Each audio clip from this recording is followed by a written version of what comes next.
Doudou Wade, bonjour. Bonjour Bayoumar. C'est un plaisir de vous accueillir à l'émission Objection. Merci d'avoir bien voulu accepter notre invitation.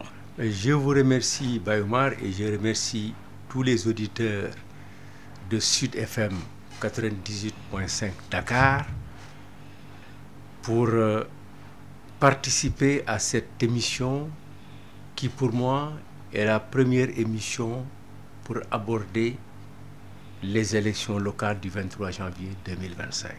Et qu'est-ce que cela vous fait psychologiquement d'entamer aujourd'hui cette séance d'explication vis-à-vis de l'opinion? Écoutez, d'abord, c'est un médium connu. Sud FM a une antériorité importante sur le panorama médiatique du Sénégal. C'est une radio qui a été créée par d'éminents journalistes de grande formation et Sud est connu. Sud FM, c'est une radio. Et avec d'autres médias, je vais entamer à partir d'aujourd'hui une campagne d'explication, de concertation, d'échange avec les Sénégalais, principalement et particulièrement avec les populations de Dakar, en direction des élections locales du 23 janvier 2022. Pour quelle finalité? Écoute, pour quelle finalité? Il y a une seule finalité, Bayoumar. La seule finalité pour ces élections locales dont mon parti m'a investi pour diriger la liste Wallou de la ville, c'est qu'au soir du 23 janvier, j'ai plus de voix que mes autres concurrents. C'est le seul objectif. 23 janvier 2022, nous n'y sommes pas encore, mais oui, nous sommes, M. Doudou Wade, dans un contexte préélectoral très tendu. Des listes forcloses, menaces et contestations contre l'administration territoriale qui, à son tour, se défend. Vous l'avez annoncé, tête de liste majoritaire de la coalition Wallou-Sénégal. Oui, M. Wade, ce choix vous a-t-il surpris? Surpris, non. Surpris, non, parce que nous sommes en politique et la politique, l'organisation d'un parti politique, c'est aller à la concrète des suffrages des Sénégalais. Et cadre politique et militant que nous sommes des missionnaires. Quand vous êtes missionnaire, vous vous attendez toujours à la fin d'une mission d'en avoir une autre. Ma mission cette fois-ci, c'est d'aller vers la conquête de la mairie de la ville de Dakar sous la bannière de ma coalition Wallou. Tant que missionnaire, je ne peux pas être surpris d'une mission. Ça, c'est la première chose, c'est sur mes fonctions. Mais la deuxième chose, c'est que je suis en politique. Et quand vous êtes en politique, vous avez toujours des aspirations. Sinon, vous pouvez effectivement, on peut vous confier, comme je l'ai dit, des missions. Et la mission aujourd'hui, c'est d'aller à la conquête de Dakar. Ça, c'est clair. Ensuite, mon parcours. Je suis dans une ville où je suis né le 9 juillet 1946. J'y ai fait mes études primaires, secondaires. Je n'ai pas exercé ma première fonction d'instituteur ici, mais j'ai grandi dans les méandres et les profondeurs de Dakar, du Dakar d'avant l'indépendance. De ces écoles primaires où nous avions des jardins, des cours d'école où on courait, on sautait, on tombait, où nous avions un corps d'enseignants voués à la tâche. Ces enseignants d'alors ne sont pas d'aujourd'hui. Dans une ville où nos femmes, nos mamans, analphabètes, dont sur les cartes d'identité, profession, on mettait ménagère, passaient sur les passages cloutés et trouvaient même du gazon dans le cœur de Sandaga. Nous étions dans une ville propre, ouverte, dans une ville entourée de 12 plages qui étaient fréquentées par les enfants. Dans ces plages, il y a ce qu'on appelle la plage des enfants où les samedis, en détente, les anciennes collégiennes du collège des jeunes filles venaient effectivement se déambuler avec leur belle robe et ensuite y travailler. Dakar, le sportif. Dakar le culturel, Dakar le cinéma, Dakar une ville cosmopolite, ouverte à tous les étrangers, un Dakar où il faisait bon vivre. Aujourd'hui, nous sommes dans une situation autre. Ce même Dakar, est-ce que c'est cette même capitale aujourd'hui que vous avez constaté? Non, je dis encore non. Et j'ai failli vous amener la dernière photo que j'ai prise avant-hier à la place de l'Indépendance, Oui. sur le statut de monument aux morts, à quelques encablures de la présidence de la République. Derrière le palais de la République, en allant chez Abdoulaye Matar Diop, entre le mur du palais et la descente des falaises du ponton ou de l'Anse Bernard ou de Terro-Baï Sogui, c'est la saleté.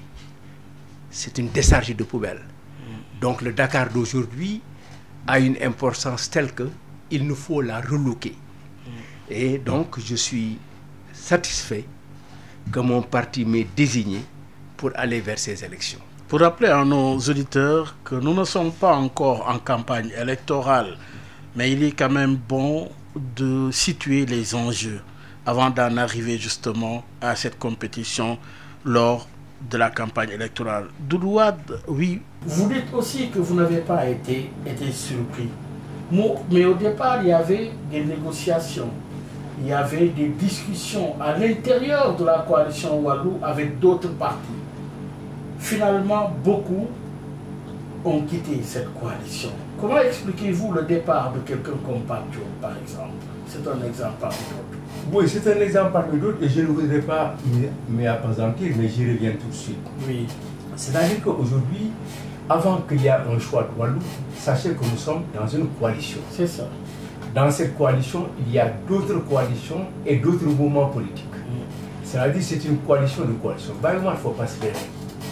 Choisir dans un seul parti, investir pour les locales dans un seul parti, c'est la croix et la bannière. À plus forte raison quand on a des partis venant divers horizons et ensuite des coalitions de partis. Ça a été difficile. Ensuite, ce n'est pas la première coalition à laquelle nous avons participé. C'est ça.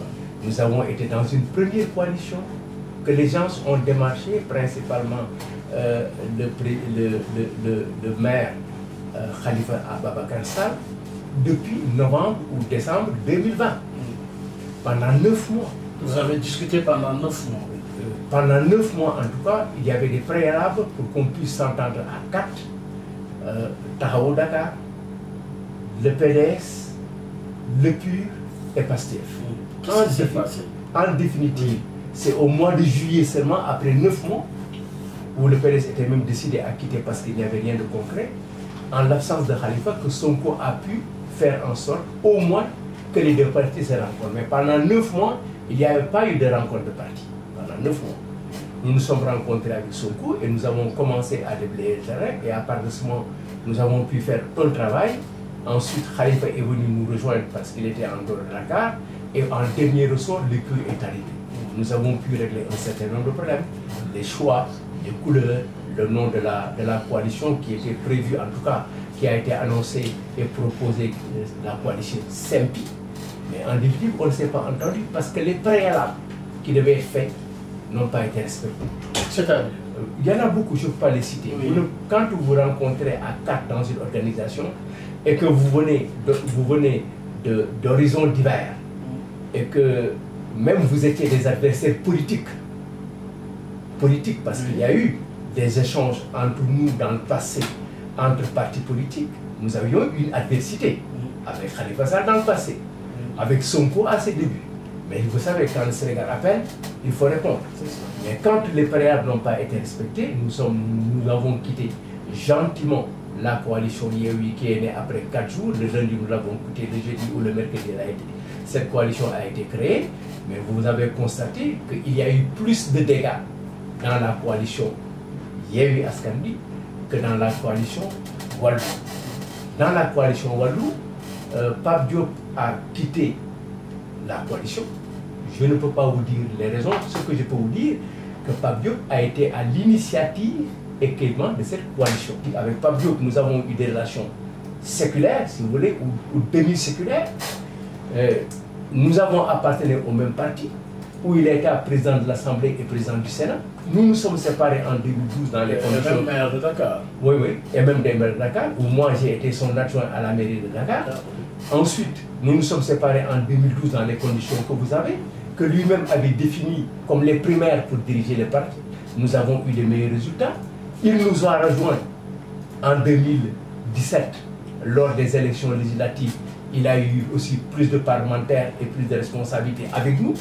Par conséquent, il faut que nous sachions chacun quelles sont ses priorités et ses dimensions. De toute façon, on s'est séparés, il a sa coalition, nous avons la nôtre. Mais ce qui est sûr, si nous sommes logiques avec nous-mêmes et que nous respectons nous-mêmes, chacun en ce qui le concerne, nos potentialités individuelles additionnées à d'autres pour avoir une potentialité plurielle, mais nous allons nous rencontrer parce que Pablo et les autres font partie de nos relations, effectivement, pas de circonstances, mais de raisons. Pourquoi êtes-vous intransigeant sur une des conditions, notamment y aller à 4 d'abord? Pourquoi? Mais parce que vous ne pouvez pas construire une coalition à 100 partis. C'est impossible. Les raisons sont là. Les gens ont discuté de coalition jusqu'à 1 minute de la clôture des inscriptions. Il y a des personnes ou des organisations qui, en une semaine, ont fait 4 coalitions et ça nous sortit. Parce que c'est le mercato. Nous avons fait penser au Sénégal et à certains d'entre nous qu'il aurait été possible, après avoir donné quelques maillots dans une circonscription, après avoir offert 2 machines à coudre, qu'on pouvait effectivement aller et gagner les élections de Dakar. Alors qu'on ne savait même pas construire une liste. La raison est là. Vous ne pouvez pas, avec l'expérience que vous avez en politique, pour les conquêtes démocratiques que vous avez mis en place, pour la gestion du pays que vous avez fait avancer, et aujourd'hui que le rôle pour vous jouer avec l'opposition, que vous puissiez être dans une circonscription telle que vous pouvez ne pas respecter les dispositions de loi pour être présent dans une élection. Ensuite, vous avez vu, il y a une sorte de mafia, de gangstérisme qui s'est mêlé à la situation où des gens ont eu des responsabilités dans des groupements politiques. On vous confie des dossiers, vous disparaissez avec. Nous sommes à un niveau où la situation actuelle dans les locales est désastreuse. Et vous avez voulu contrôler la situation en évitant d'éventuels risques. Nous avons, dès le départ, ils m'entendent vouloir contrôler la situation. Le processus. Contrôler la situation, c'est de quoi? C'est d'abord à nous 4, qu'est-ce que nous devons faire ensemble. Mais il faut s'ouvrir. Mais on s'ouvre vers qui? On ne peut pas s'ouvrir vers tout le temps chacun. Nous avons tous dépassé. Si nous avons accepté d'être avec Sonko, avec Khalifa, avec le PUR, malgré nos différences idéologiques et nos différences de parti, avec les diatribes et les échanges verbaux que nous avons eus avec certains, c'est parce que nous avons cru et nous croyons encore que cette coalition, comme celle de 2017 lors des législatives, devait prospérer. Mais malheureusement, chacun pour chacun, effectivement, couché, ne voit que son ventre. Voilà, et ensuite, la situation est arrivée à un niveau où effectivement les espoirs se sont dissipés comme beurre au soleil. Oui, et justement, au regard des investitures, ça n'a pas été très évident. Vous en convenez avec moi, presque dans toutes les coalitions, il y a un choc des ambitions. Est-ce que vous avez été confronté au même problème au sein de la coalition Wallo? Mais d'abord, parce que nous venons d'un parti. Quand vous avez un parti comme le nôtre, vous prenez l'organisation, mettons, la société civile de l'organisation des citoyens d'Efar-Mermoz, que vous dirigez, Bayoumar. Nous sommes un parti politique qui est présent sur le terrain. Je ne vous ai jamais vu organiser d'élections. Je vous ai vu parcourir des bureaux de vote pour chercher les résultats, interroger les gens. Je ne vous ai jamais vu dresser des procès de bulletins. Je ne vous ai jamais vu recenser et calculer la distribution des postes au niveau de l'Assemblée nationale ou des députés du collège électoral. Si vous voulez aller avec le PDS et dire qu'effectivement le PDS doit vous donner effectivement la mairie de comment il s'appelle, cette cité-là, je dis, il faut qu'on en discute. Que vous nous dites quels sont les résultats que vous avez. Quel est l'effectif que vous avez du point de vue électoral? Le poids. Le poids électoral. Nous en avons discuté avec Sonko. Nous en avons discuté avec Khalifa. chacun par son apport.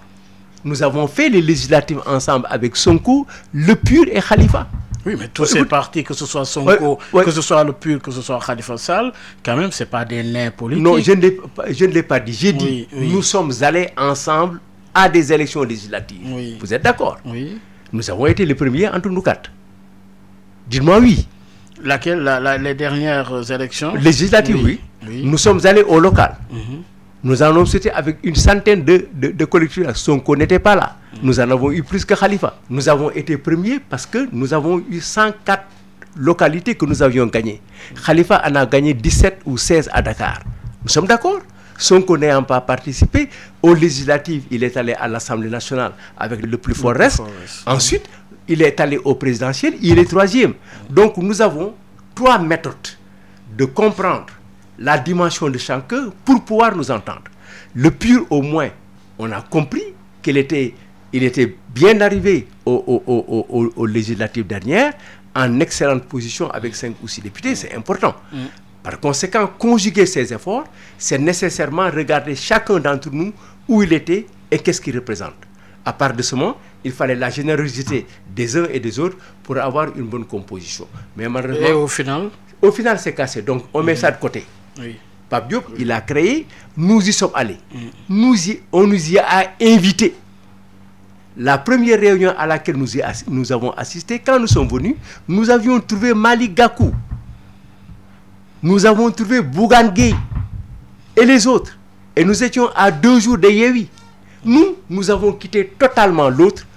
On n'a pas pu, personne ne peut dire que nous étions à cheval sur 2 coalitions. Cette coalition a marché, elle existe, elle travaille, son siège est dans le siège de Pape Diop. Par conséquent, nous continuons le travail, nous avons fini maintenant les investitures, c'est passé, nous allons à autre chose. Est-ce qu'on peut avoir une idée de la composition des partis de cette coalition? Non, je ne peux pas vous le dire. De toute façon, il y a la coalition Diatna, il y a la coalition d'Abdou Mbaye, il y a nous, il y a des partis politiques, il y a la LD, Debout, ainsi de suite, ainsi de suite. Ce qui compte, que nous avons pu constituer une institution qui s'appelle Wallu Sénégal, et nous sommes d'accord sur ce que nous avons fait, et nous avons notamment déposé les listes dans les localités où nous sommes candidats. Alors, Doudou Wade, vous êtes de Dakar, vous l'avez dit. Vous connaissez bien Dakar. Vous connaissez également vos adversaires. Vous en avez une idée. Mais en attendant la publication officielle des listes, êtes-vous prêt à engager le combat et comment comptez-vous vous y prendre? Je suis déjà dans le combat. Je commence une série de rencontres, de déplacements, d'explications, de convictions pour aller à la rencontre des habitants de la ville de Dakar et seulement pas des habitants de la ville de Dakar. Parce que Dakar n'appartient pas seulement à ceux qui habitent et à ceux qui dorment. Dakar habite et sont concernés par Dakar toutes ces personnes qui viennent ici pour y gagner leur vie et qui le soir retournent vers d'autres horizons en dehors de Dakar. Dakar, c'est le Dakar profond, c'est le Dakar des travailleurs, c'est le Dakar des quartiers traditionnels, c'est le Dakar des cités, c'est le Dakar composite, c'est le Dakar des commerçants, c'est le Dakar des Libanais, c'est le Dakar des différentes ethnies, c'est le Dakar de tous ceux qui viennent gagner leur gain ici pour repartir le soir. À tout cela, constitue un vivier pour lequel je suis obligé de regarder et d'expliquer, de convaincre pour qu'au soir du 23 janvier, ce qui compte réellement, ce sera le nombre de voix. Alors, disposez-vous des moyens logistiques, financiers et politiques pour mener cette mission? Oui, des moyens politiques, oui. Parce que le premier moyen politique, c'est quoi? C'est le parti. Nous avons un parti qui compte, qui a des militants, qui a des responsables. Mais les militants seulement de mon parti ne font pas l'élection. C'est certain. Mais ce sont les militants aussi qui vont participer à convaincre les Sénégalais de pouvoir choisir un homme, et cet homme, c'est Doudou Wade. Mais les moyens humains, ils existent. Parce que Dakar, c'est d'abord une réflexion aujourd'hui profonde par un certain nombre de personnages qui compte, techniques, professionnelles, associatives, qui ont un besoin, qui l'ont plusieurs fois exprimé, ce sont des professionnels qui, effectivement, se sont exprimés sur la question.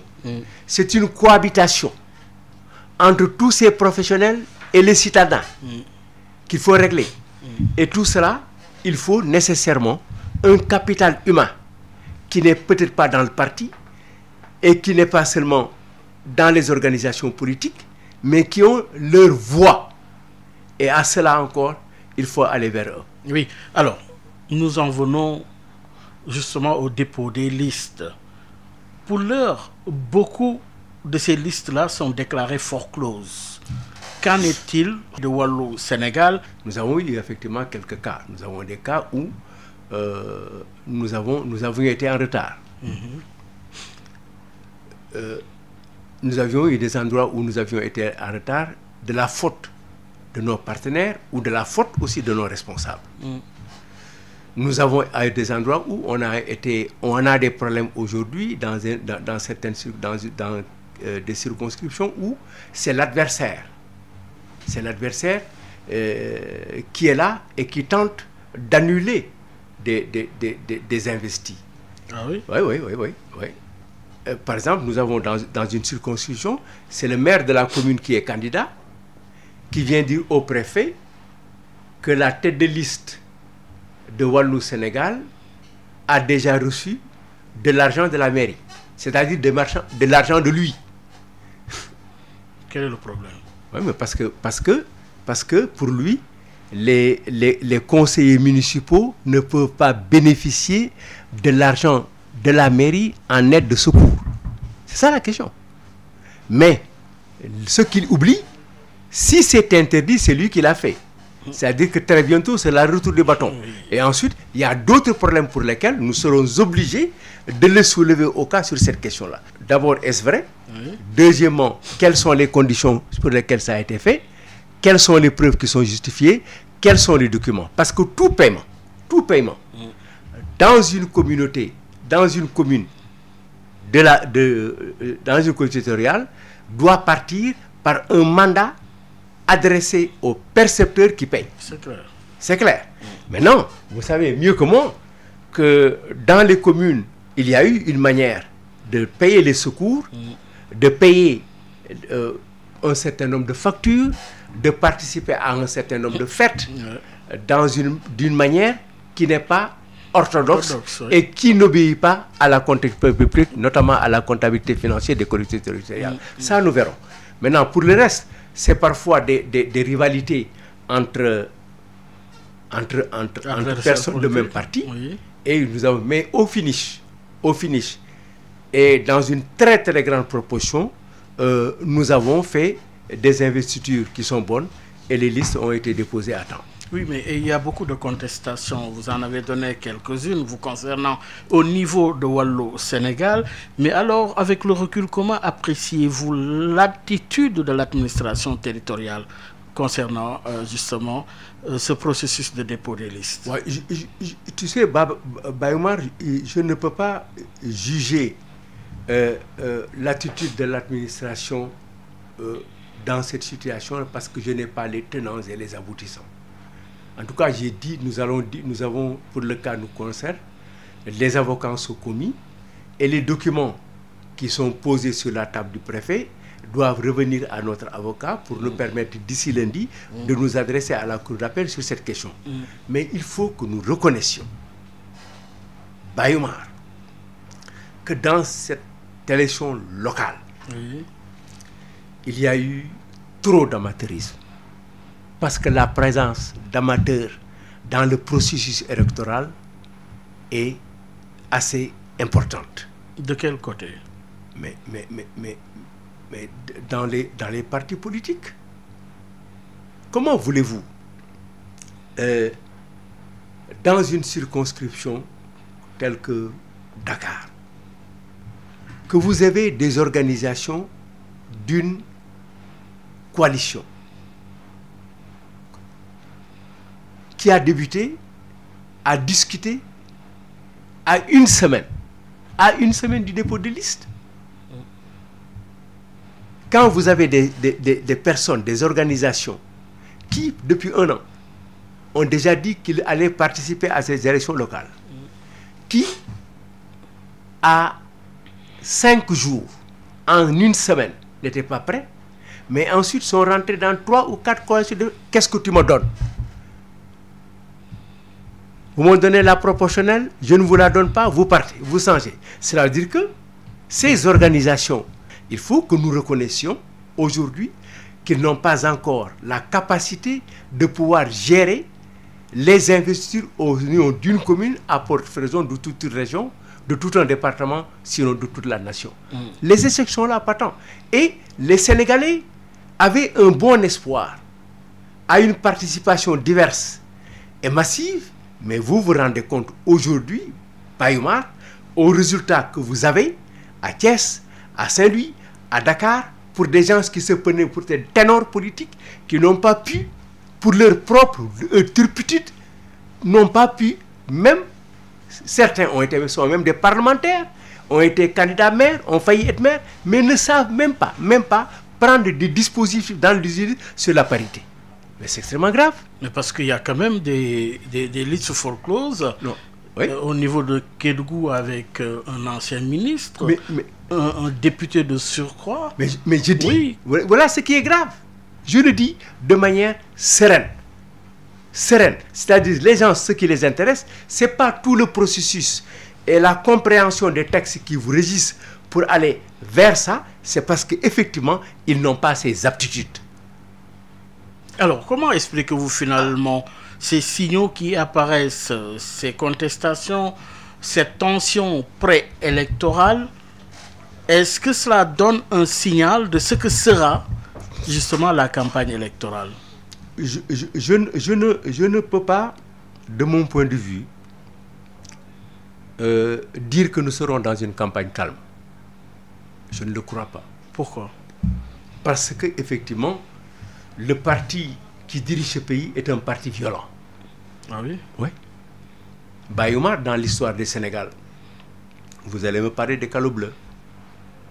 C'est vrai, autodéfense, parce que nous avions été attaqués plusieurs fois. Mais nous avons 2 composantes qui montrent qu'aujourd'hui, ce qui s'est passé, c'est dernièrement au mois de mars, quand des policiers, des hommes de tenue, avec des nervis, attaquent des Sénégalais et les bastonnent, nous sommes dans une situation extrêmement grave. Ce qui s'est passé à Ziguinchor à 2 reprises, c'est extrêmement grave. Le parti du président est un parti violent. Il appartient à Monsieur le Président de la République et je m'adresse à lui. Monsieur le Président, il vous appartient à vous. Ce n'est pas de la déclamation simplement en Conseil des ministres, de prendre toutes les dispositions pour faire en sorte que ce pays soit gouverné en matière sécuritaire. Et qu'aujourd'hui, pour assurer la sécurité des élections, il vous faut, Monsieur le Président, prendre des dispositions hardies sur l'utilisation par les hommes politiques de nervis. Et je voudrais m'adresser à la société civile et particulièrement à tous ces Sénégalais, promoteurs de lutte, sportifs, anciens lutteurs, connus pour leur bravoure sportive, pour leur participation aux différentes compétitions pour faire gagner le Sénégal, que l'arène, la lutte, les écuries ne peuvent pas être constituées de personnes qui sont recréées du dimanche pour taper sur les Sénégalais. Ce n'est ni à l'honneur de Robert Diouf, ni à l'honneur de Falang, ni à l'honneur de Mame Gorgui Ndiaye, ni à l'honneur de Sanyambour. Il est important que les Sénégalais sachent que ces lutteurs, nos frères, nos amis, ceux à qui nous avons dépensé de l'argent pour venir effectivement le voir dans la lutte, dans les arènes, eux-mêmes, ils doivent refuser de se faire recruter par des politiques pour taper sur des Sénégalais. Alors, Doudou Wade, vous avez lancé une alerte, mais est-ce que finalement, en disant que cela ne va pas être facile, indexant cette campagne électorale, finalement, quel est le sens, la portée et les enjeux de ce scrutin électoral du 23 janvier 2022? Oui, il y a plusieurs manières de voir la question. Oui. Baye Omar, il faut se réjouir de la nouvelle disposition dans le code électoral qui permet aujourd'hui d'élire le maire au suffrage universel direct. C'est une excellente chose. Et il faut l'applaudir et l'encourager, l'État du Sénégal, à aller plus loin. Mais malheureusement, Baye Omar, espérons que tout le monde soit en vie, au lendemain du 23 janvier, après l'élection des maires, on a voulu que plus un maire ne soit élu par le conseil municipal. Oui. Mais il suffit qu'un maire meure ou soit indisponible du point de vue empêchement total, qu'on revienne encore à une délibération du conseil municipal pour élire le nouveau maire ou qu'il le remplace. C'est clair. Alors que, dans la démocratie nouvelle que nous avons tracée, il était important, comme quand dans la liste finissante de députés départementaux, que les citoyens de Ranérou, immédiatement en 15 jours, puissent organiser de nouvelles élections et effectivement faire élire un nouveau maire. Oui. De ce fait, nous serons dans une situation d'élimination totale de toute possibilité d'avoir à l'avenir un maire élu par le collège municipal. Voilà, ça c'est la première chose. La deuxième chose, ce sont des élections extrêmement importantes parce que c'est les élections qui vont se passer avant les législatives parce que l'Assemblée nationale va avoir son dernier budget. Oui. Et voilà des maires qui seront là. D'abord, premier maire élu au suffrage universel dans l'histoire du Sénégal, c'est important. Mais ensuite, nous allons vers les législatives plus la présidentielle à laquelle Macky Sall ne participera pas. Parce que rien ne peut faire qu'il se présente. Essayer de se présenter à ces élections, ce sera la catastrophe. Ah oui? Oui, oui. Pas de problème. Pas de problème. Pourquoi vous dites ça? Mais non. Oui. Maintenant, Baye Omar, vous le savez, vous êtes journaliste, vous êtes avisé des questions nationales, parfois même à l'intérieur de votre bureau, de votre conception, vous prenez des décisions, vous analysez la situation. Vous-même, vous savez qu'une éventualité de candidature du président Macky Sall pour les élections de 2024 débouchera sur la catastrophe. Je saute sur question. Mais malheureusement, on la présente comme ça. Parce que une de ces éminentes grises a dit que pour que Macky Sall puisse gagner 2024, il faut qu'il gagne les élections locales. Vous pensez à Mahmoud Saleh? Évidemment. Et c'est une question fondamentale pour laquelle qui vous inspire quoi? Nous allons vers la catastrophe. Nous allons vers la catastrophe.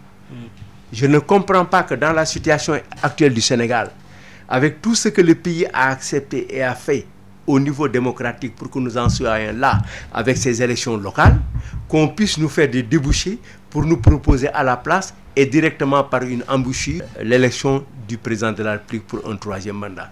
Voilà la question telle qu'elle. Deuxièmement, ensuite, oui. Vous savez, la campagne, elle doit être apaisée par les acteurs eux-mêmes. On peut avoir des difficultés dans un même parti. On peut avoir des difficultés. Parce que nous deux, nous avons voulu occuper le même poste, mais malheureusement, vous n'êtes pas d'accord, vous créez une liste parallèle. Je suis d'accord. Mais quant à inciter à créer des listes, je dis, c'est extrêmement grave. Pour vous, l'éclosion de ces listes parallèles pose problème. Mais écoutez, quand vous avez à la paire à Dakar, oui. vous avez le Benno Bokk Yakaar, vous avez d'autres affidés, c'est pas grave. Mais vous avez une haute responsabilité, un haut responsable de Benno Bokk Yakaar, Mame Mbaye Niang, oui. Qui a une liste à Dakar. Oui. Vous avez... Est-ce que ce n'est pas une stratégie je dis, interne au parti? Oui. Je dis, c'est pourquoi j'ai dit, oui. Il ne faut pas pousser les gens à ça pour amener de désordre. Jusqu'à la dernière minute, après c'est Diouf Sarr, je suis totalement d'accord, mais vous ne pouvez pas mettre ce garçon dans cette situation-là et lui créer des affidés, des adversaires comme ça en politique. Je pense que ça encore, c'est le désordre. Alors, c'est le président de la République, chef de Benno Bokk Yakaar, qui sera responsable de tout désordre pour effectivement ces élections locales. Il s'est déjà signalé lors du dernier Conseil des ministres à lancer un appel à la paix et au calme. Ça suffit pas? Non du tout. Ah oui? La paix et le calme, on s'y engage. La paix et le calme pour un président de la République détenteur du pouvoir régalien, c'est d'arrêter d'énerver et de ne pas en recruter. Il appartient au président de prendre les mesures idoines pour que ce pays soit respecté par sa police, par sa gendarmerie et par sa justice. Le président ne doit pas voir autour de lui des nervis, comme nous l'avons vu au mois de mars, taper sur des Sénégalais sous l'œil complice des gendarmes et des policiers. Alors, Monsieur Wade, venons-en justement à ces élections locales et nous y restons. Vous avez suivi un peu partout des contestations de la part des autres coalitions. Aujourd'hui, pensez-vous qu'aujourd'hui, le rôle de l'argent dans ces élections risque d'être déterminant au point de perturber le jeu électoral? Baye Omar, quand vous êtes investi par vos amis et vos frères d'une mission de conduire une liste, d'en être le mandataire, un mandataire ci wolof mooy da ngay wax luñ la waxloo def luñ la defloo, qui prend des dossiers, des espoirs consignés dans des papiers, des listes de toute une population d'une commune. Vous pouvez vous disparaître avec pour aller le vendre à l'adversaire. C'est décevant. C'est honteux. C'est honteux. Dans ces conditions, c'est extrêmement grave ce qu'on est en train de faire. Le rôle de l'argent, vous le savez, mais pas à ce niveau. Pas à ce niveau d'ingratitude, de servitude, de malhonnêteté. Baye Omar, c'est regrettable. C'est regrettable que les hommes politiques en soient à ce niveau de pouvoir chaque jour davantage changer de camp, changer de veste, changer de position pour des raisons d'argent. Qu'on en arrive là, vous avez été hier dans l'opposition, puis dans le pouvoir, aujourd'hui dans l'opposition. Oui, comment expliquez-vous justement ce phénomène qui évolue mais à grands pas au Sénégal? Est-ce que ça risque de ternir l'image de marque de la démocratie sénégalaise? Et comment appréciez-vous ce processus? Baye Omar, vous êtes au Sénégal depuis combien de temps? On vote dans ce pays. Oui. On s'est tué, on s'est bagarré, mais jamais, jamais, parmi nos anciens, avant l'indépendance à maintenant, des gens n'ont pas trahi un parti. La bagarre, c'était entre les adversaires politiques. Senghor Lamine Gueye, la bataille de Bignona, la bataille de Saint-Louis en 58, la bataille de Dakar, la bataille de la rue 37. Donc, ça se comprend. Mais que dans un même parti, où vous avez été investi par vos amis, vous vous êtes rendu pendant des années, on prépare des bulletins, on vous les donne, vous allez vous coucher chez l'adversaire. Mais Baye Omar, c'est extrêmement grave. Je le dis, hein. Et je dis, si on continue comme ça, un jour, il arrivera à ce que des gens se vendent sur ces personnes et peut-être mortellement. Ah oui? Ah oui, c'est possible. Mais comment est-ce qu'il est possible d'en arriver là? Encore une fois, la question est précise. Aujourd'hui, la démocratie sénégalaise est à l'épreuve, comme elle a toujours été dans des situations préélectorales. Aujourd'hui, le rôle de l'argent, oui, mais l'attitude et la circulation des acteurs politiques, oui, vous inspire quoi finalement? Mais écoutez, c'est arrivé à un moment. Est-ce que vous avez déjà constaté ces faits il y a 10 ans, il y a 5 ans, il y a 30 ans? Il y a eu des bagarres. Je dis, il y a eu des bagarres entre partis politiques. Mais aujourd'hui, c'est dans le parti politique où vous êtes en réunion que quelqu'un est en train de compléter pour vous trahir. C'est dans ce parti politique qu'il y a quelqu'un qui prend les informations et qui les livre. Et aujourd'hui, dans ce parti politique, quelqu'un prend les dossiers et part dormir chez l'adversaire. Je pense qu'il faut que je ne réponde pas à ces questions. C'est avilissant. Alors, aujourd'hui, vous avez suivi également l'implication des femmes de plus en plus les femmes s'intéressent à ces élections? Elles se sont engagées, oui, à l'épreuve. Comment appréciez-vous l'avènement de ces femmes, leur implication et leur engagement? Existe-t-il finalement une conscience femme pour ces élections locales? J'avoue que Baye Oumar, sur la question des femmes, il en reste beaucoup. Les femmes ont eu... Le problème aujourd'hui, ce n'est plus de dire que nous ne sommes pas au conseil municipal pour être élus. C'est dépassé. Oui, elles veulent être tête de liste. Oui, oui. Au même titre que les hommes. Attendez. Donc, par conséquent, elles sont dans les conseils municipaux. Ensuite, les femmes aujourd'hui sont peut-être à égalité. En tout cas, c'est une parité égale ou moins 1. Nous sommes d'accord. Mais maintenant, aujourd'hui, c'est le fait d'accepter de venir, de poser une candidature pour aller à la conquête. Malheureusement, sur ça, il y a encore à faire. Il y a beaucoup à faire et les femmes ne sont pas aidées. Mais malheureusement, les personnes de la société civile qui s'en occupent, au fait, en sont encore aux déclamations. Baye Oumar, si les femmes de mon pays s'étaient organisées dans les partis politiques pour aller effectivement aux élections dans le cadre de la parité et de dire aux partis politiques ou bien nous vous acceptez à ce que nous soyons tête de liste, et ça c'est d'abord se proposer. C'est pourquoi quand on parlait de 1%, j'ai rigolé, j'ai dit c'est pas sérieux. Vous ne pouvez pas constituer plus de 50% à peu près de la population mondiale du Sénégal. Vous êtes majoritaire sur les listes électorales. Vous êtes majoritaire sur le nombre de votants, sur les suffrages exprimés, et vous voulez jouer le dernier rôle. Les femmes de mon pays n'ont pas encore pris conscience de la chose politique. Et les femmes aussi, intellectuelles ou sociétés civiles, juristes et autres, doivent pouvoir s'impliquer dans les partis politiques pour pouvoir faire ce travail. Mais malheureusement, ce n'est pas fait. Et c'est pourquoi les femmes ont les problèmes. Et le dernier problème, vous l'avez regardé comment ça s'est passé. À Dakar? Oui. Oui, quelle appréciation? Regret ou... Ah non, je ne comprends pas. Je ne peux pas le comprendre. Barthélémy Diaz, comme Soham Wardini, est un adversaire potentiel du candidat Doudou Wade. Ça c'est clair.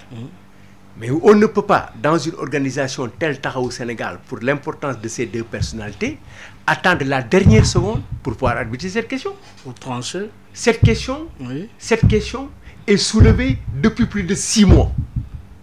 Si en 6 mois, moi je ne peux pas régler une telle question, j'ai un problème. C'est une question qu'on pouvait régler depuis très longtemps. Et que vous en imputeriez la responsabilité à qui alors? Ah non, je n'ai pas de responsabilité. Moi, je n'ai pas de responsabilité à imputer à qui que ce soit. Ce que je constate pour une ville comme Dakar, pour l'importance, nous avons un candidat qui a été choisi. Et je pense, à mon point de vue, d'après ce que je comprends jusqu'à présent, qui a été accepté par l'ensemble de nos militants de Dakar. Et ensuite, je pense que les populations commencent à adhérer à cette candidature. Ce problème aurait été posé depuis très longtemps. On l'a déjà réglé. Et après, pour penser les blessures. Moi, c'est comme ça. Voilà. Sur quoi allez-vous vous appesantir? Qu'est-ce qui risque de faire la différence entre vous et vos autres potentiels adversaires? Baye Oumar, nous avons 24 jours du mois de novembre, 31 jours du mois de décembre et 4 jours du mois de janvier. Doucement le matin, pas trop vite le soir. Doudou Wade, candidat de Dakar pour la coalition Wallo-Sénégal, vous avez vu aujourd'hui sur les listes beaucoup de jeunes, beaucoup de femmes. Cette diversité justement de candidatures, est-ce un signe de santé pour notre démocratie ou le contraire? Baye Oumar, je n'ai pas encore jugé sur le nombre de candidats que nous avons. Les listes ne sont pas encore sorties. Je ne peux en faire aucune évaluation. Ce que je sais, c'est que plusieurs personnalités à qui on a pensé à ce que ces élections seraient des élections de la société civile et des candidatures indépendantes. Mais j'ai vu que pratiquement toutes ces candidatures indépendantes ont fini par rejoindre des coalitions politiques. Attendons de voir le véritable résultat. Je ne peux pas en dire. Parce que je ne peux pas parler sans analyser les chiffres que j'ai devant moi. Pour les femmes, je dis encore, il reste beaucoup de choses à faire. Parce que nous avions eu à Dakar une femme qui était maire, qui a remplacé Khalifa Sall et qui a été élue dans les mêmes conditions qu'a été Khalifa Sall. Et tous les Sénégalais pensaient, et les femmes se sont battues pour ça, pour cela. Mais en définitive, ça n'a pas eu lieu. Dans mon parti, j'ai vu des femmes, je pensais qu'elles devaient être candidates ou bien qu'elles allaient postuler. Elles n'ont pas postulé, d'autres ont postulé. Nous avons des femmes, nous avons des jeunes femmes Oui, très... Dans quelle localité? Si je prends la commune de Mbao, nous avons une jeune fille très dynamique, très jeune, mais qui va effectivement concourir en dirigeant la liste proportionnelle. Voilà une fille qui, après 5 ans, défaite peut-être, ou gagnant un poste pour aller effectivement dans la commune comme conseillère, commencera à s'aguerrir des combats politiques, à constituer une liste, à être dans un conseil municipal. Mais vous ne pouvez pas débarquer parce que vous êtes professeur à Londres ou à Harvard, venir au Sénégal pendant 3 jours, laisser votre famille et dire que voilà, je vais prendre Diamaguène ou je vais prendre Mbao ou je vais... Non, ça ne marchera pas. Parce que la réalité, elle est là, elle est tout autre. Par conséquent, donc, j'ai dit que chez les femmes, nous avons une femme qui était là, mais malheureusement qui n'est pas. Nous avons des femmes que nous attendions. Je ne sais pas qu'est-ce qui va... Que sera-t-il de la candidature de Mimi Touré qu'on attendait, compte tenu de toutes les possibilités d'abord de Grand Yoff la dernière fois. Il faut renouveler. De Kaolack où on l'attendait, je ne sais pas qu'est-ce qui va se faire, mais il faut attendre tous ces résultats pour en juger. Mais en tout cas, ce que je peux dire, que la présence des femmes en politique pour les conseils royales, en tout cas, si nous ne la réussissons pas aujourd'hui, il faut que les femmes se fixent des objectifs précis pour les prochaines locales, pour arriver au minimum, je dis au minimum, à 30% de candidatures au niveau des listes majoritaires. Oui, alors, Doudou Wade, invité d'objection, vous êtes tête de liste. Est-ce que le président Abdoulaye Wade descendra souvent ou comment est-ce que vous appréhendez sera cette campagne avec l'appui de votre leader Abdoulaye Wade? Écoutez, oui. Je pense que les leaders politiques sont dans les listes électorales. La plupart des secrétaires généraux de partis, ils sont dans les listes électorales. Ils sont candidats, excepté Macky Sall, président de la République. Et vous savez les pourquoi. Bien, maintenant, Abdoulaye Wade est secrétaire général de notre parti. Rien ne l'empêche de pouvoir participer à ces élections à sa manière. C'est le responsable de notre parti. Le responsable de notre parti, aujourd'hui, hier comme avant-hier, s'appelle Abdoulaye Wade. Est-ce qu'il descendra sur le terrain? Et il descendra-t-il sur le terrain? Mais je dis, rien ne l'empêche. Rien ne l'empêche. Est-ce que vous souhaiterez justement son appui sur le terrain? Mais je suis en train de chercher l'appui de tous les Sénégalais, tous les Dakarois. Y compris le président Wade, oui. Attendez, tout le monde. À plus forte raison, mon secrétaire général national. Je cherche à avoir le soutien de l'ensemble des catégories socio-professionnelles. Le patronat, les syndicats de travailleurs, ceux qui viennent à Dakar pour y exercer une profession et qui ont des complications pour lesquelles la mairie est actrice ou peut faire quelque chose. Je cherche le soutien des marabouts, je cherche le soutien de la collectivité, je cherche l'association des Sénégalais ressortissants guinéens. Je cherche, parce que Bayoumar, encore l'objectif, c'est au soir du 23 janvier d'avoir une voix de plus que mon second. Voilà qui est clairement annoncé, clairement dit. Alors, Doudou Wade, la dernière question.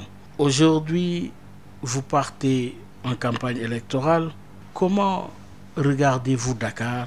Et sur quoi comptez-vous vous y appesantir comme premier acte si vous êtes élu au soir du 23 janvier 2022? Bayoumar, je ne m'aventurerai pas à ça. Vous savez, je connais cette ville. J'ai fait mes études primaires à l'école Yakhedjeuf et à l'école Faidherbe. La différence aujourd'hui de l'école Bibi Ndiaye qui a été faite par Alioune Ndoye et l'école Yakhedjeuf Fleurus telle qu'elle existe est totalement différente dans les conditions dans lesquelles j'ai été à l'école. Je connais l'école Thiers, Amadou Hassan Ndoye, dont une partie a été vendue par l'État du Sénégal à une ONG islamique et qui n'est pas une ONG islamique sénégalaise. Pourquoi dire? Parce qu'on doit y construire un institut culturel musulman et enseigner l'arabe et le Coran. Sommes comme si au Sénégal, à Dakar, nous n'avons pas toutes les compétences en ce domaine de l'école Ousmane Diaw, de l'école de Vieux Sibirou Seck, de l'école de Darussalam chez les Khan, de chez les autres Khan, la famille de les oncles de Abdoulaye Matar Diop, tout cela qui ont bâti chez les Visman Diaw où les Rawan Bay ont appris le Coran, les Serigne Lamine Diop. Alors on prend l'école tiers, Amadou Assane Ndoye, qu'on cède à une ONG pour cela. Aujourd'hui, c'est des questions. Dakar, l'école, Dakar, la santé. Dakar, la mairie de Dakar doit pouvoir avoir une autre participation sur la formation, effectivement, de la formation secondaire et même la formation universitaire. Dans de grands pays, dans de grandes villes, les grandes écoles de commerce, les grandes écoles de commerce international, dans certains corps de métier, quand vous allez à Nantes sur les domaines portuaires et aéroportuaires et de réparation maritime, vous avez des écoles qui sont conçues par les communes. Il y a toute une sorte de choses sur lesquelles je ne peux pas dire que je vais faire ceci. D'abord, l'état des lieux. Quand vous cherchez une maison, quand on vous y amène, quand vous payez effectivement le premier paiement, la première facture, la garantie, la première chose à faire, tu sais c'est quoi? L'état des lieux. Quelle est la situation de la maison, l'aperture, les portes, les ceintures? Il y a la mairie, il y a déjà quelque chose qui existe. Sans doute, il y a des projets. Il y a un budget qui a connu une diminution de 11 et quelques milliards cette année. Il y a tellement de choses qu'il faut regarder. Est-ce qu'il n'y a pas une autre orientation autre que celle qu'on a faite jusqu'à présent pour les maires? La situation de la participation sur l'assistance des gens de Dakar. Est-ce réellement les gens de Dakar, citadins de Dakar, ville de Dakar, qu'on aide ou on aide d'autres? C'est une question. La mairie a eu à jouer dans le passé, et notamment dans le passé colonial, avec les vieux Mbor Diagne, les vieux Amadou Assane Ndoye, les vieux Moussa Diop. Tout cela ont eu à participer, à faire la formation des cadres sénégalais à l'extérieur en offrant des bourses. Tous ces gens-là, la mairie n'a plus. Est-ce que la mairie a la même vocation? Quels sont les résultats qui sont obtenus? Où sont-ils? Comment s'est-il passé? Toutes ces questions sont là. C'est à partir de ce moment que vous travaillez pour une durée de 5 ans, pour lesquels vous avez quelque chose de concret. Ensuite, je ne peux pas dire que je fais ceci, je fais cela, mais je pense que la mairie de Dakar, la ville de Dakar, n'ayant pas un territoire propre, mais disposant de rémunérations extrêmement importantes, Dakar étant aussi une ville qu'il faut reconsidérer la ville même sur le plan international. Dakar doit être situé sur le plan international par rapport au monde des cités. C'est une autre machine. C'est un autre coin de voile pour lequel vous êtes obligé de participer, de faire participer des Dakarois, des spécialistes des questions environnementales, des spécialistes des questions des plages et les frontières avec la mer, comment organiser les vacances de nos enfants, comment faudrait-il faire que l'école de Dakar puisse avoir une autre orientation dans la formation, mais aussi après la formation et pendant les vacances. Oui. Comment utiliser tout ça? Il y a beaucoup de spécialités dans ce pays, et à chaque fois que vous rencontrez des Sénégalais, vous vous rendez compte. C'était d'ailleurs cet après-midi ce qui m'est arrivé, qu'il y a effectivement des connaissances sûres dans ce pays, mais qui ont été mal utilisées. Notamment à Dakar précisément. Bien sûr. Doudou Wade, votre cadre référentiel sur le plan juridique et reste l'acte 3 de la décentralisation. Oui, disposez-vous de marge de manœuvre au regard de l'acte 3, ou est-ce qu'une mauvaise approche pour vous en jugeant l'acte 3 de la décentralisation, pour retenir quoi finalement? Écoute, pour l'acte 3 de la décentralisation, je pense que le problème aujourd'hui, il est là. Il paraît quand même qu'il y a un projet de loi qui est en préparation pour modifier effectivement l'acte 3 de la décentralisation dans certaines dispositions. Et si nous la modifions aujourd'hui, c'est que ça entre dans le cadre des élections. Cela veut dire que quelque part, il y a un goût d'inachevé. Mais on doit se poser une question, Bayoumar. Laquelle? En matière de santé, compétences affectées aux collectivités territoriales. Une des compétences. Moi, j'ai dit compétence. Oui. C'est une compétence affectée. Oui. Les communes n'ont pas la capacité aujourd'hui de pouvoir supporter les frais de personnel de santé. Ça, au moins, vous le savez. Quand vous ne pouvez pas payer un personnel de santé dans nos différents établissements de santé, quand vous ne pouvez pas faire des investissements dans ces centres de santé, quand dans ces centres de santé, il peut même arriver que l'ensemble des dispositions techniques que vous avez d'équipements sont des équipements de 3e ou de 4e main qui viennent de l'étranger. Quand en plus, quand vous avez des assistants techniques qui viennent vous voir, vous aider, vous voler le matériel.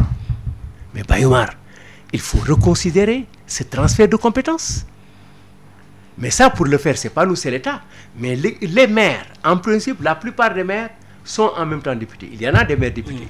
C'est pour cette raison, quand nous avons des députés qui sont à l'Assemblée nationale, qui au moins sur le plan des compétences affectées dans le corps de l'État, doivent pouvoir en principe réfléchir sur ces questions.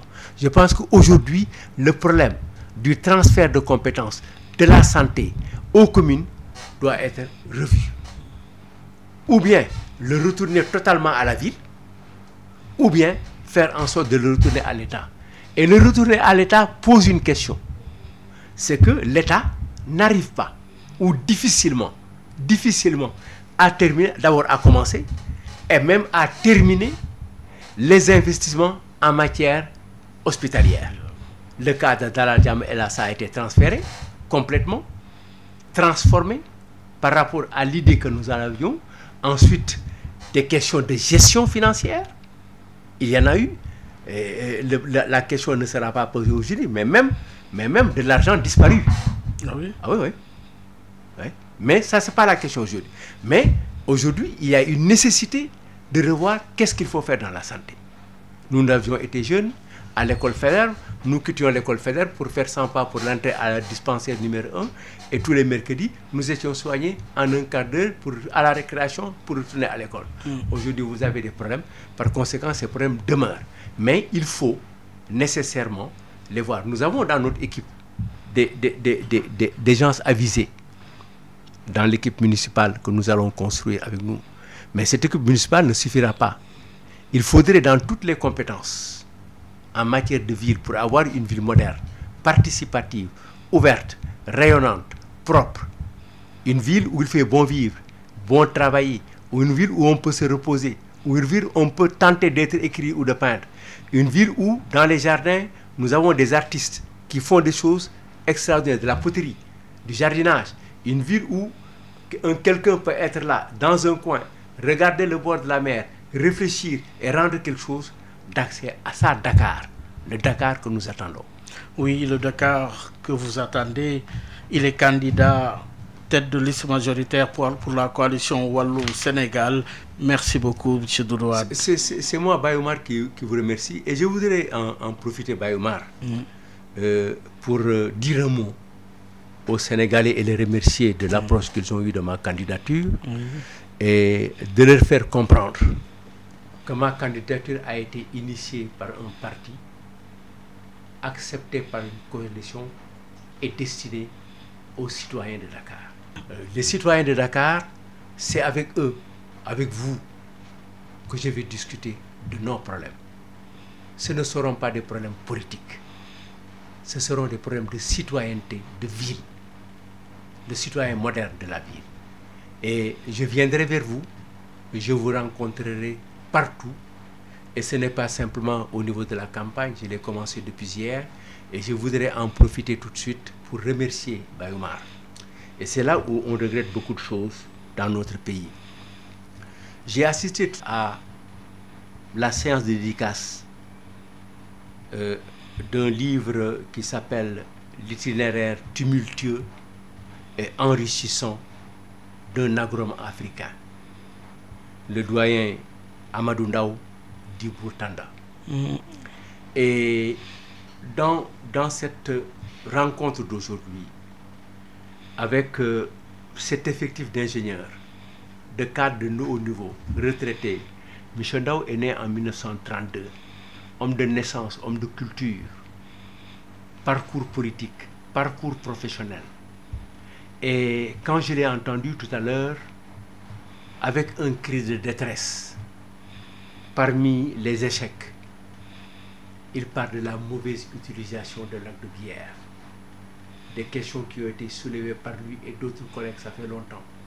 Aujourd'hui, vous savez, vous et moi, que ici, il vous manque de l'eau. C'est pourquoi je dis que Dakar des sachants, Dakar avec aider les autres structures de l'État, les autres compartiments de l'État, les autres machins, pour pouvoir faire en sorte que notre université, nos universitaires, nos chercheurs soient en contact direct avec l'État et les acteurs qui gouvernent ce pays, pour que nous puissions nous appuyer sur les connaissances exactes qui existent chez nous. Et aujourd'hui encore, chez Bourzanda, on repart et il en repart de la réfrigération des vallées fossiles. Oui, c'est déjà annoncé de ce que sera le débat durant la campagne électorale, un débat d'idées, des rencontres dans le cadre de projets de société, des visions comparées pour qu'en définitive, le citoyen puisse trancher au soir du 23 janvier 2022. En tout cas, Bayouma, je te recommande infiniment. Merci beaucoup. Et particulièrement de trouver un moyen de rencontrer M. Amadou Ndao du Bourzanda. Merci encore une fois, mesdames et messieurs, c'en est tout. Excellente suite de programme sur la 98.5. Rendez-vous dimanche prochain avec un autre invité. Merci à l'équipe digitale à la tête, Alioune Badara Socé. Au revoir.